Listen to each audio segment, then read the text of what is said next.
ஊர்ல சிலர் பணம் இருக்க சிலர் பை நிறைய பணமும் உடல் நிறைய கொழுப்பு இருந்தது என்ன பண்ணுவாங்க அப்படின்னா இந்த ஜூம்பா கிளாஸ் அப்படின்னு ஒன்று போவாங்க. இந்த ஜூம்பா நடனம் பார்த்தோம் அப்படின்னா இந்த நடன மூமெண்ட் மூலியமா பார்த்தோம் அப்படின்னா நம்மளோட உடல் எடையை குறைக்க முடியும் அப்படின்ற மாதிரி சொல்றாங்க. அது மட்டும் இல்லாமல் நம்ம ஊரில் மக்கள் எதனால நடனம் ஆட ஆரம்பிப்பாங்க, ஒரு கொட்டு அடிச்சா நடனம் ஆட ஆரம்பிப்பாங்க, ஒரு பாட்டு கேட்டால் நடனம் ஆட ஆரம்பிப்பாங்க. அதுவும் இல்லை அப்படின்னா ஹரிச்சந்திர டானிக்கு குடித்தோம் அப்படின்னா என்ன நடக்குதுன்னே தெரியாமல் நடனமும் ஆட ஆரம்பிப்பாங்க. இப்படி ஒரு நடனம் ஆடுறது மூலியமா தாங்க மனசில் இருக்கக்கூடிய ஸ்ட்ரெஸ் ஆனது வெளியே போகும். அது மட்டும் இல்லாமல் அவரோட கஷ்டத்தை மறக்கிறதுக்காக இருக்குன்னு சொல்கிறாங்க. ஆனால் அதே நடனம் பல பேரோட உயிரையும் குடிச்சிருக்குன்னு சொன்னால் உங்களால் நம்ப முடியுதா? என்னது நடனத்தை குடிச்சு உயிர் போயிருச்சா அப்படின்னு கேட்டீங்கன்னா நடனத்தை குடிச்சு உயிர் போகல. நடனம் ஆடுனால பார்த்தோம் அப்படின்னா நிறைய பேர் பார்த்தோம் அப்படின்னா உயிரும் இழந்திருக்காங்க. நடனம் ஆடுனா ஏன் உயிர் இழக்கிறாங்க, அப்படி என்னப்பா அது நடனம் அப்படின்னு உங்களுக்கு தெரிஞ்சுக்கணும்னு ஆர்வம் இருந்தது அப்படின்னா இந்த ஒரு காணொலியை கடைசி வரைக்கும் பாருங்க.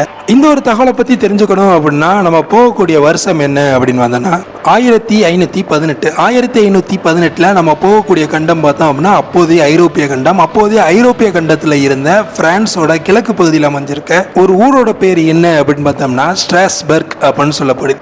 இந்த ஒரு ஸ்ட்ராஸ்பர்க் நகரத்தில் 15 ஜூலை 1518 ஒரு வினோதமான செயல் நடக்குது. அந்த வினோதமான செயல் என்ன அப்படின்னா ஒரு பெண்மணி தன்னோட வீட்டில இருந்து வெளியே வந்து டான்ஸ் ஆட ஆரம்பிக்கிறாங்க. இப்படி இந்த பெண்மணி நடனம் ஆடின உடனே அந்த பெண்மணியோட பெண்ணும் பார்த்தோம் அப்படின்னா இந்த ஒரு பெண்மணியோட சேர்ந்து நடனம் ஆட ஆரம்பிக்கிறாங்க. இதுல ஒரு விசித்திரமான விஷயம் என்ன அப்படின்னு பார்த்தோம்னா இந்த பெண் நடனம் ஆடுவதற்கான எந்த ஒரு இசையும் இசைக்கப்படலை, பாட்டும் போடப்படலை. இருந்த போதும் இந்த ஒரு பெண் பார்த்தோம் அப்படின்னா தன்னெழுச்சியா நடனம் ஆட ஆரம்பிக்கிறாங்க. இதை பார்த்து அவங்க பெண்ணும் பார்த்தோம் அப்படின்னா நடனம் ஆட ஆரம்பிக்கிறாங்க. பின்னர் இந்த வீதிகளில் நடனம் ஆட ஆரம்பிச்ச உடனே சிலர் இவங்களை பார்த்து இவங்கள மாதிரி மிமிக் பண்ண ஆரம்பிக்கிறாங்க. எப்படி நடனம் ஆடுறாங்கன்னு பாருங்களேன், நான் நடனம் ஆடுறேன்னு. இப்படி அந்த தெருவில் இருந்த ஒவ்வொருத்தர நடனம் ஆட ஆரம்பிக்கிறாங்க. இப்படி ஒவ்வொருத்தர நடனம் ஆட ஆரம்பிச்சு இதோட கவுண்ட் பார்த்தோம் அப்படின்னா 20, 30, 50, 100ன்ற மாதிரி கவுண்ட் கூடிக்கிட்டே போகுது. சரி, மக்கள் எல்லாம் சந்தோஷமா இருக்காங்க.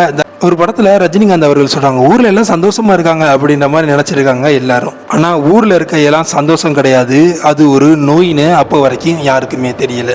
என்னது நடனம் ஆடுறது நோயா?